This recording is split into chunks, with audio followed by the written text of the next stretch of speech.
This is Chad. When someone is surrounded by a bubble of yes men or yes women, they're not really a leader. The first example that comes to my mind, and I'll use a Hollywood example again because it's a great, endless trove of examples of stuff, is unfortunately George Lucas. He's an example of somebody, this goes back a few years now, but he's an example of somebody who was surrounded by yes people who were fawning over George Lucas, and he made these later Star Wars movies. Some of you watching don't even know what they are, and some of you were not even born yet when they were made. But I'm talking about the later ones, like the one with Jar Jar Binks and all these with I don't remember anymore the names of the actors. I forget. I block it out of my mind. These newer Star Wars films that came out like in the early 90s, and they were just, in my opinion, they were just terrible. They were awful movies, okay? They were really awful.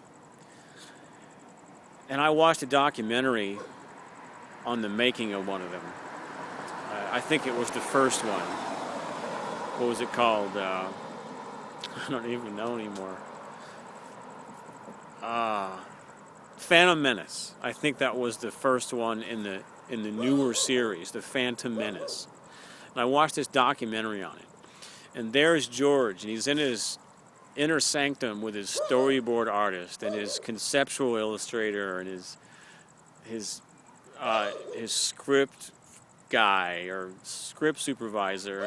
He's all different vignettes of George at work making the new latest Star Wars film.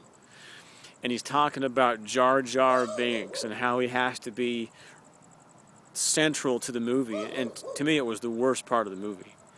And here he is talking about all these things that have to happen. And people are like, yes, George, yes, George, yes, George. And every day, yes, George. And like he eats the scenery. George eats the scenery. And George is all over the movie. And it's his directing reemergence. And he's like all these things. And it's this big thing. And it's an awful movie. It's absolutely awful because he wasn't really a leader, really. Now, granted,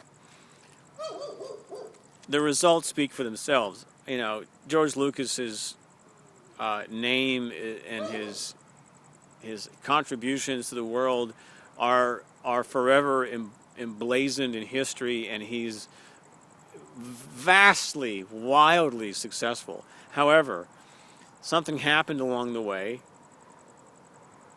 He had too much money, he had too much power, and he made a terrible movie. Several of them awful. He wasn't really a leader because he didn't, I don't know what he did, but he didn't listen, or people weren't willing in his bubble to tell him, hey, look, man, this is awful, okay?